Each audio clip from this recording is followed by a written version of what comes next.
On nous a appris à faire confiance aux grands poètes et peintres dont les mots et les toiles semblent avoir capturé pour toujours les gelées craquantes, les blizzards et les rivières gelées. Ces images donnent l'impression d'avoir toujours fait partie du paysage. Mais et si nous avions mal interprété leur message depuis le début? Et si le plus grand secret ne résidait pas dans ce qu'ils représentaient, mais dans quand et comment ils le faisaient? On nous dit « Regardez les peintures, il y a de la neige partout ». Très bien, faisons exactement cela. Commençons notre enquête par les œuvres d'art les plus célèbres, celles que nous avons l'impression de connaître par cœur. Et préparez-vous à voir le monde tel que vous le connaissez commencer à changer sous vos yeux. La première preuve dans notre affaire est le tableau Le Dégel de Fiodor Vassiliev, datant de 1871. À première vue, c'est un paysage hivernal typique. Mais regardons les détails de plus près. La toile représente le début de l'hiver, en janvier, mais il y a à peine 15 à 20 cm de neige au sol. Le ruisseau, au centre de la composition, est complètement dégelé. Ses eaux sombres s'écoulent librement au milieu de la neige fondante. Les gens qui marchent sur le chemin sont habillés étrangement, comme si le froid les avait surpris. Mais le plus intéressant de tout, c'est qu'à l'arrière-plan, on peut voir des arbres qui semblent ne pas avoir encore perdu leurs feuilles. Ajoutez à cela une abondance extraordinaire d'oiseaux pour un champ en hiver où il ne devrait rien avoir à manger. Tout cela brosse le tableau non pas d'un mois de janvier rigoureux, mais d'un automne qui s'attarde, soudainement saupoudré de neige. Passons maintenant au tableau classique « Les freux sont de retour » d'Alexeï Savrasov. À l'école, nous apprenons que les freux reviennent en mars, annonçant l'arrivée du printemps. Le tableau nous montre ce moment précis. Mais que voyons-nous? La neige dans les champs a presque entièrement fondu, le sol est nu, et de l'herbe verte est visible à l'arrière-plan. Au premier plan, il y a une immense flaque d'eau de fonte. On a la nette impression que le printemps n'a pas seulement commencé, mais qu'il est déjà bien installé. Pour notre perception moderne, c'est une scène étonnamment chaude pour un début de mars dans le centre de la Russie, près de Kostroma, où ce paysage a été peint. Les relevés météorologiques historiques, disponibles à partir des années 1880, brossent un tableau beaucoup plus froid du mois de mars pour ces régions. Il s'avère que Savrasov, sans le savoir, a documenté non seulement l'arrivée du printemps, mais la fin d'un hiver très court et très doux. Ces observations soulèvent une question logique. Pourquoi, dans les célèbres tableaux de cette période, l'hiver semble-t-il si hésitant, presque européen? La neige tombe tard, ne dure pas longtemps, et les rivières et les ruisseaux ne sont pas pris par la glace. Mais nous nous souvenons aussi d'autres tableaux, de véritables hymnes à l'hiver russe. Les œuvres de Sourikov avec ses villes de neige, de Chichkine avec ses forêts enneigées, les œuvres de Yuli Clever où les bizardes et les congères sont montrées dans toute leur puissance. Ce sont ces images qui ont créé le mythe de l'hiver éternel. Et c'est là que nous arrivons à l'énigme principale. Il semble que ces tableaux contredisent les premiers. Mais il n'y a pas de contradiction. Il y a quelque chose de plus intéressant, un décalage chronologique. Le secret ne réside pas dans ce qui a été peint, mais dans le moment où cela a été peint. Si nous plaçons tous ces célèbres paysages d'hiver sur une ligne de temps, nous découvrirons un schéma choquant. Un moment où l'hiver semble avoir été allumé d'un simple coup d'interrupteur. Et cet interrupteur temporel existe vraiment. Si l'on examine attentivement les dates de création de ces œuvres célèbres, une image saisissante se dessine. Une période autour des années 1860 agit comme un mur invisible, un point dans le temps où l'art est entré dans un monde climatique entièrement nouveau. Avant cette période, nous voyons des hivers doux et peu enneigés. Et après, ce qui suit est une cascade d'œuvres célébrant l'hiver russe dans toute sa puissance et sa beauté. Retraçons cette chronologie. Voici Alexeï Savrasov, l'auteur des Freux, qui peint Hiver en 1870. L'ambiance est déjà complètement différente. Et cela ne fait que s'accentuer. Nous voyons une véritable apothéose glaciale dans l'œuvre de Vassili Sourikov, La prise de la ville de neige, peinte en 1891. Cette toile est un hymne à un véritable hiver enneigé. D'énormes congères à partir desquelles les enfants construisent une forteresse, des chevaux attelés à des traîneaux s'enfonçant dans la neige, la buée qui sort de la bouche des gens, Chaque détail crie d'une saison hivernale profonde et bien établie avec de fortes précipitations. C'est l'image même que nous associons fortement à l'hiver russe. Ou prenez Yuli Clever, dont les paysages d'hiver sont devenus sa signature. Son célèbre paysage d'hiver avec une cabane est daté de 1897. Presque toutes ses œuvres les plus célèbres, représentant des forêts enneigées, des blizzards et des cabanes enfouies dans la neige jusqu'à leur toit, ont été créées dans les années 1890. Il est devenu un maître dans la représentation de cet hiver rude et imposant parce que, apparemment, un tel hiver était devenu la réalité de son temps. Même les œuvres d'Ivan Shishkin, un maître des paysages forestiers, s'inscrivent dans ce concept. Sa peinture Première neige a été peinte en 1875. On y voit des bouleaux qui n'ont pas encore complètement perdu leurs feuilles, saupoudrées de la première neige légère. Mais la partie la plus intéressante est l'histoire de la peinture. Elle a été présentée à la 4e exposition des Peredviniki, qui a ouvert ses portes le 20 février 1875. Cela signifie que l'artiste peignait sa première neige quelque part entre janvier et février. Il s'avère que même en 1875, la première neige digne du pinceau d'un artiste pouvait tomber aussi tard. Cela correspond parfaitement à l'image d'un hiver court qui commence en janvier et, comme nous l'avons vu avec Savrasov, a presque disparu en mars. La liste est interminable. Route d'hiver d'Alexei Kamenev, 1866. Forêt d'hiver de Karl Rosen, un artiste né seulement en 1864. Ce qui signifie qu'il a peint ses œuvres encore plus tard. Torjok de Konstantin Gorbatov, de 1917. Le motif forme une image unique et indéniable. L'écrasante majorité des œuvres d'art célèbres qui ont créé l'image canonique de l'hiver russe sont apparues après les années 1860 et 1870. Cela ne peut plus être une simple coïncidence ou un changement de mode artistique. Il semble que quelque chose de fondamental se soit produit pendant cette période. Un changement climatique brutal et radical a eu lieu. Les artistes n'ont pas seulement commencé à regarder le monde d'une nouvelle manière, ils ont commencé à refléter une nouvelle réalité qui se déroulait à l'extérieur des fenêtres de leurs ateliers. Ils ont commencé à peindre l'hiver réel et rude à grande échelle parce qu'il était simplement apparu sous la forme qui nous est familière. Mais l'art, même le plus réaliste, laisse toujours place à la fiction et à l'interprétation. Alors, que dit la technologie impartiale de l'époque, la photographie ? Si l'hiver est vraiment arrivé si soudainement, l'objectif de l'appareil photo aurait dû le capturer.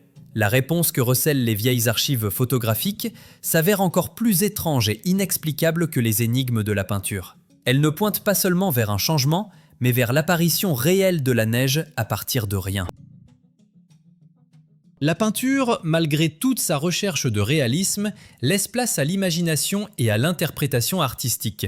Mais la photographie est un document de son époque, une tranche impartiale de la réalité capturée par la lumière sur une plaque. C'est elle qui aurait dû nous donner la réponse définitive à la question de l'hiver russe. Et elle le fait. Seulement cette réponse s'avère encore plus effrayante et mystérieuse que tout ce que nous avons vu sur les toiles des artistes. Si nous nous tournons vers les archives photographiques du 19e siècle, nous rencontrons un phénomène surprenant, un vide photographique. Dans d'innombrables photographies anciennes, prises avant les années 1880, l'hiver est pratiquement absent. Nous voyons les rues familières de Moscou, de Saint-Pétersbourg et d'autres villes, les mêmes bâtiments, les mêmes personnes en calèche, mais il manque quelque chose de crucial dans ces images. La neige. Elle n'est tout simplement pas là. L'histoire officielle offre une explication simple et logique à ce fait, à première vue.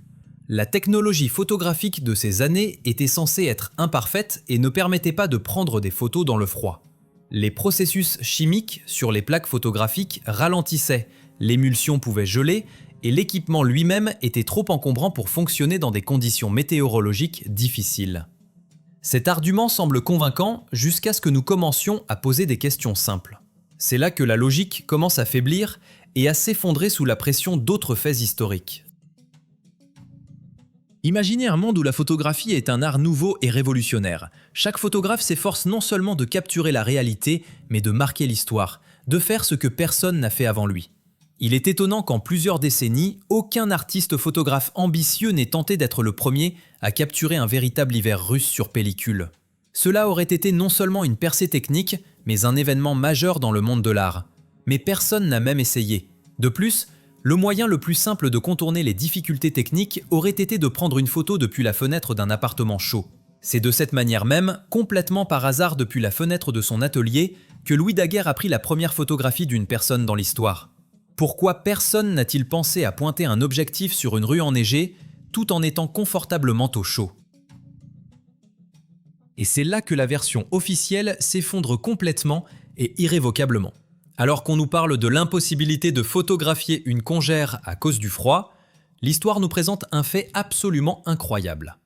En 1856, l'inventeur allemand Wilhelm Bauer, à bord de son sous-marin lors d'essais dans le port de Kronstadt, a pris la toute première photographie sous-marine du monde. Pensez-y.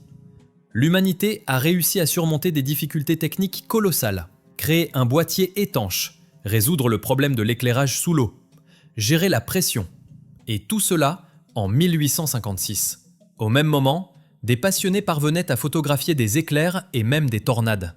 Mais capturer la neige qui se trouvait à l'extérieur d'une fenêtre était considéré comme une tâche impossible ? Cette explication ne résiste à aucune critique. L'absurdité de la situation conduit à la seule conclusion possible. La neige n'était pas simplement non photographiée. Il semble qu'elle n'existait pas sous la forme que nous connaissons. Il n'y avait pas de ces congères, de ces paysages enneigés qui auraient pu être fièrement capturés. Sinon, il l'aurait été, sans aucun doute. Et puis, quelque part dans les années 1880, quelque chose d'étrange se produit. La neige apparaît simplement sur les photographies, soudainement et en masse. Nous voyons les mêmes angles, les mêmes rues, les mêmes personnes. Mais un nouvel élément a été ajouté au décor de la réalité, comme si elle n'avait vraiment pas été là avant, ou qu'il y en avait si peu qu'elle ne méritait pas l'attention de l'appareil photo. Le concept de la photographie ne change pas, la réalité qu'elle capture change. Ce n'est plus la fiction d'un artiste, c'est un fait objectif, documenté par la technologie. Tout cela indique un changement climatique colossal, brutal et relativement récent. Mais ce cataclysme était-il local, n'affectant que le territoire de la Russie ? Pour comprendre la véritable ampleur de ce qui s'est passé, nous devrons sortir de notre pays et de notre temps. Nous devons regarder des documents plus anciens que la peinture et la photographie. Nous devons dérouler les vieilles cartes du monde. Parce que ce qu'elles représentent nous amènera à croire que dans le passé, notre planète entière avait une apparence complètement différente. Et le mystère de l'hiver russe n'est qu'une petite partie d'une énigme beaucoup plus grande et plus stupéfiante. Le mystère de la neige fantôme sur les vieilles photographies nous oblige à franchir la prochaine étape logique. Si le climat sur le vaste territoire de la Russie a changé si brusquement et si récemment, s'agissait-il d'un événement local ? Ou avons-nous rencontré des traces d'une transformation mondiale, dont les échos peuvent être trouvés dans le monde entier ? Pour répondre à cette question, nous devons nous tourner vers des témoins encore plus anciens que la photographie ou même la peinture du 19e siècle. Nous devons dérouler de vieilles cartes et nous préparer à y voir un monde que nous ne reconnaîtrions tout simplement pas aujourd'hui. En déroulant une carte de la Moscovie et de la Tartarie, compilée par le diplomate anglais Anthony Jenkinson en 1562, nous sommes plongés dans une réalité qui contredit tout ce que nous avons appris à l'école. Cette carte n'est pas seulement un croquis schématique, mais un document détaillé créé à partir de voyages et de témoignages personnels. Transportons-nous mentalement vers les territoires que nous connaissons aujourd'hui sous le nom de Sibérie, un royaume de pergélisol, de froid extrême et de taïga impénétrable. Qu'est-ce qu'un voyageur européen du XVIe siècle y a représenté ? Au lieu de l'image familière de neige sans fin, le graveur a représenté des terres habitées par des personnes légèrement vêtues. Elles portent des tuniques courtes, leurs bras et leurs jambes sont nus, et elles ont de légers bandeaux sur la tête. À côté d'eux, errent des chameaux, des animaux que nous associons fortement aux déserts chauds et aux steppes d'Asie centrale, mais pas aux gelées sibériennes. Ce n'est pas un détail aléatoire ni une fantaisie d'artiste. Les chameaux sont représentés comme une partie ordinaire de la vie locale, comme moyen de transport et comme bétail. Tout ce récit visuel crée l'image d'un climat tempéré voire chaud, là où selon notre entendement, un hiver éternel devrait régner. Mais peut-être est-ce l'erreur d'un cartographe spécifique. Pour vérifier cela, utilisons la méthode du contraste. S'il faisait chaud dans les régions froides de la planète, que se passait-il dans les régions chaudes? Tournons-nous vers les anciennes cartes d'Afrique de la même période. À l'endroit où le désert du Sahara, sans vie et brûlé par le soleil, s'étend aujourd'hui sur des milliers de kilomètres, nous voyons quelque chose d'incroyable. Les cartographes du passé ont méticuleusement dessiné dans ces terres des forêts denses, des rivières aux cours abondants et de nombreux lacs. Le réseau de colonies était si dense qu'il aurait pu rivaliser avec les zones fortement peuplées d'Europe. La ville légendaire de Tombouctou, qui se trouve aujourd'hui au bord du désert, est représentée sur les anciennes cartes comme étant située sur la rive d'une grande rivière, entourée de verdure et d'une civilisation florissante. Ce n'était pas un désert, mais une région vivante, fertile et densément peuplée. Maintenant, assemblons ces deux pièces du puzzle. La Sibérie, où errent les chameaux, est une Afrique du Nord florissante et riche en eau. Ces faits ne contredisent pas seulement la carte climatique moderne du monde, ils la bouleversent complètement. Aucune théorie sur les fluctuations climatiques locales ne peut expliquer des différences aussi fondamentales. La seule explication capable de lier ces faits apparemment disparates est l'hypothèse que les pôles géographiques de la Terre se trouvaient à un endroit différent dans le passé. Si nous imaginons que le pôle Nord était déplacé, par exemple vers le Groenland ou l'Amérique du Nord, alors toute la grille climatique de la planète se serait déplacée. La Sibérie se serait trouvée dans des latitudes tempérées, propices à la vie et à l'économie que nous voyons sur la carte de Jenkinson. Et les pluies équatoriales se seraient déplacées vers le nord, transformant le Sahara en un jardin florissant. C'est une hypothèse stupéfiante, mais elle découle logiquement des faits observés. Les anciennes cartes ne sont pas seulement des fantaisies, ce sont des documents qui reflètent le monde tel que nos ancêtres le voyaient. Et ce monde était structuré de manière complètement différente. Cela signifie que la catastrophe qui a changé le climat en Russie au milieu du 19e siècle n'était que l'accord final, la dernière secousse dans le processus d'une restructuration globale de l'ensemble du système planétaire. Mais si la géographie et le climat même de la planète étaient différents, que peut-on dire de l'histoire qui s'est déroulée dans ce décor? Pouvons-nous faire confiance à la version historique officielle qui est écrite comme si le monde avait toujours été tel qu'il est aujourd'hui? Pour trouver la réponse, nous devons une fois de plus retourner au 19e siècle et regarder de près comment l'histoire officielle a été créée. Et nous y trouverons des incohérences et des anachronismes si flagrants qu'ils prouveront que ces auteurs ne se sont pas seulement trompés, mais qu'ils ont peut-être construit un passé qui n'a jamais existé. L'hypothèse d'un déplacement des pôles géographiques et par conséquent d'un climat complètement différent dans le passé porte notre enquête à un tout autre niveau. Si la planète était différente, alors l'histoire qui s'est déroulée sur cette planète doit aussi avoir été différente. Nous avons déjà vu que la peinture et la photographie n'ont commencé à enregistrer le début de notre hiver familier qu'après les années 1860. Mais revenons aux sources du 19e siècle qui ont façonné notre compréhension du passé. Nous y trouverons non seulement des erreurs, mais des anachronismes flagrants qui pointent vers une chose. Ceux qui ont écrit l'histoire au 19e siècle ne la connaissaient pas eux-mêmes. Examinons attentivement les peintures et les sculptures créées au 19e siècle qui illustraient des événements historiques ou représentaient de grandes figures du passé. Dans beaucoup d'entre elles, nous voyons des scènes classiques. Une troïka russe filant à travers la neige, transportant un aristocrate, peut-être un prince ou un boyard, avec sa bien-aimée à ses côtés. C'est une image de manuel, presque d'art populaire. Mais c'est un non-sens historique complet. Les boyards en tant que classe ont été abolis en Russie bien avant que la troïka russe elle-même, une manière spécifique d'atteler 3 chevaux, n'ait été développée, ce qui s'est produit beaucoup plus tard, au XVIIIe et XIXe siècle. Ainsi ces scènes, que nous considérons comme un reflet de la vieille Russie, sont de la pure fantaisie de la part des auteurs. Les artistes, exécutant des commandes, peignaient des scènes de fiction, combinant des éléments de différentes époques avec lesquels ils n'étaient apparemment pas familiers ou ne ressentaient pas le besoin de maintenir une exactitude chronologique. Regardez les monuments érigés au XIXe siècle par exemple, sur la place Rouge à Moscou, ou les images de princes dans les manuels d'histoire. Presque tous sont représentés avec une croix orthodoxe obligatoire autour du cou. Cela semble naturel pour un État chrétien, mais cela contredit non seulement l'archéologie, mais aussi l'histoire officielle elle-même.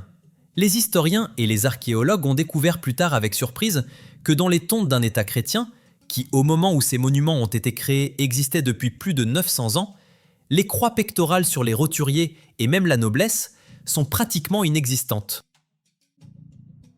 L'explication que les historiens ont donnée plus tard à ce phénomène est stupéfiante. Selon la version officielle, jusqu'en 1742, seuls les évêques pouvaient porter des croix pectorales. Tout laïc, qu'il soit prince, boyard ou même saint 3 fois saint, n'avait pas le droit de porter une croix. C'était la prérogative exclusive du clergé. Ainsi, la représentation sur les monuments et les peintures du prince Pojarski ou du prince Michel de Tver avec des croix pectorales est un anachronisme historique grossier. Cela prouve que ceux qui ont créé ces images au XIXe siècle, sculpteurs, artistes et peut-être leurs mécènes, n'avaient absolument aucune connaissance des faits historiques réels sur la vie de l'ancienne Russie et les règlements de l'Église. Ils introduisaient simplement une nouvelle tradition, projetant leurs idées contemporaines sur le passé lointain. Si les auteurs du XIXe siècle étaient si ignorants des questions historiques de base, comme le droit de porter une croix, ou le décalage temporel entre les boyards et les troïkas, pouvons-nous faire confiance à leur description du climat ?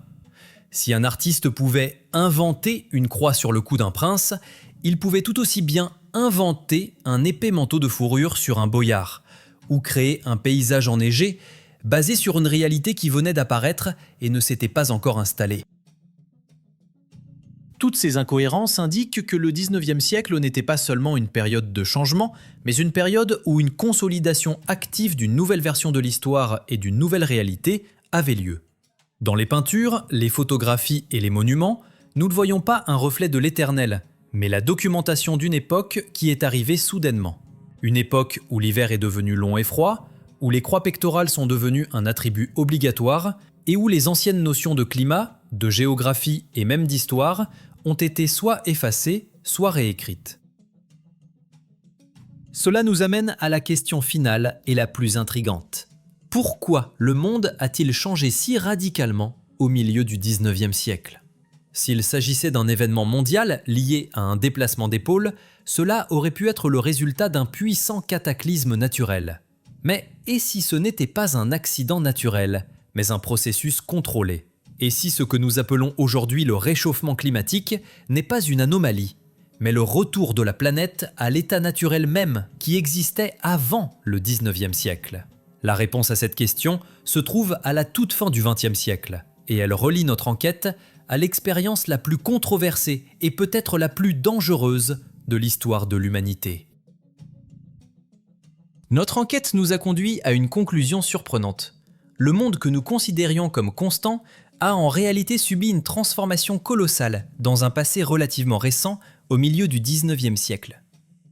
Nous avons vu comment un hiver rigoureux s'est soudainement allumé dans les peintures et les photographies, comment les cartes anciennes décrivent une géographie planétaire complètement différente, et comment les créateurs de l'histoire du XIXe siècle ont commis des erreurs flagrantes en décrivant le passé.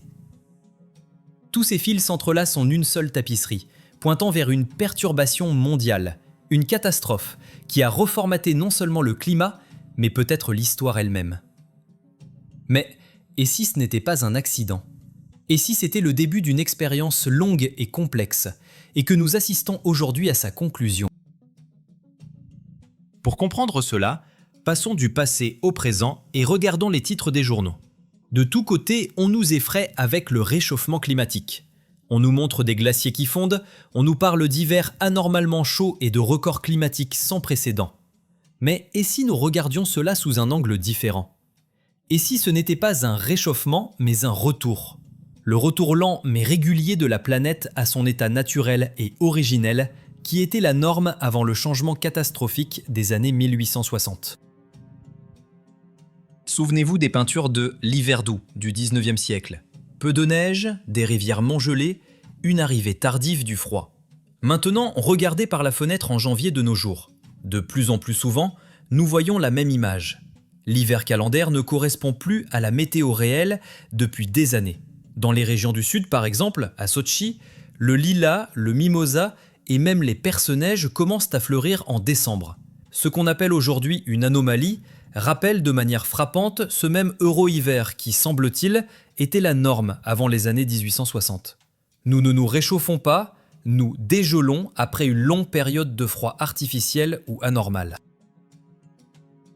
Et c'est ici que la partie la plus audacieuse et peut-être la plus dangereuse de notre hypothèse entre en scène.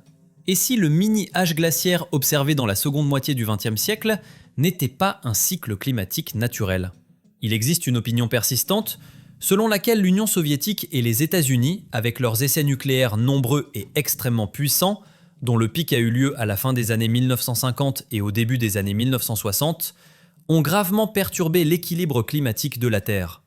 Notez la date, exactement 100 ans après la même anomalie climatique que nous avons suivie au XIXe siècle. N'est-ce pas une coïncidence trop étrange ? Peut-être voyons-nous les traces d'un impact délibéré et contrôlé sur le climat. Imaginez qu'après la catastrophe mondiale du milieu du XIXe siècle, la planète a entamé un lent processus de guérison, revenant à son ancien état chaud. Ce processus aurait pu avoir des conséquences indésirables pour ceux qui voulaient maintenir le nouvel ordre mondial. Et ainsi, au milieu du XXe siècle, un nouveau mécanisme a été lancé, les essais nucléaires, qui, en projetant des millions de tonnes de poussière dans la stratosphère, ont provoqué un effet d'hiver nucléaire miniature, refroidissant artificiellement la planète et ralentissant les processus naturels. Pourquoi cela était-il nécessaire ? La réponse pourrait se cacher sur le continent le plus au sud de notre planète, l'Antarctique. Aujourd'hui, il est recouvert d'une calotte glaciaire de plusieurs kilomètres d'épaisseur. Mais et si cette calotte glaciaire était un phénomène aussi récent que le rude hiver russe ? La fonte des glaciers de l'Antarctique n'est pas seulement une menace de montée du niveau de la mer, c'est une menace de révéler ce qui se cache sous la glace. Et il pourrait y avoir n'importe quoi là-bas. Des ruines de civilisations anciennes, des traces de technologies inconnues, des artefacts capables de réécrire complètement toute l'histoire humaine connue. Peut-être que le projet mondial de contrôle du climat a été lancé précisément pour empêcher cette révélation, pour garder le secret de l'Antarctique gelé. Mais aujourd'hui, ce mécanisme semble avoir cessé de fonctionner. La planète reprend ses droits, les glaciers fondent plus vite que jamais, et nous sommes peut-être au seuil des plus grandes découvertes de l'histoire. Ainsi, notre enquête, qui a commencé par l'analyse de vieilles peintures, nous amène au niveau de la conspiration mondiale, où s'entremêlent l'histoire, la climatologie et la géopolitique. Nous vivons une époque unique où le voile sur le passé commence à se lever.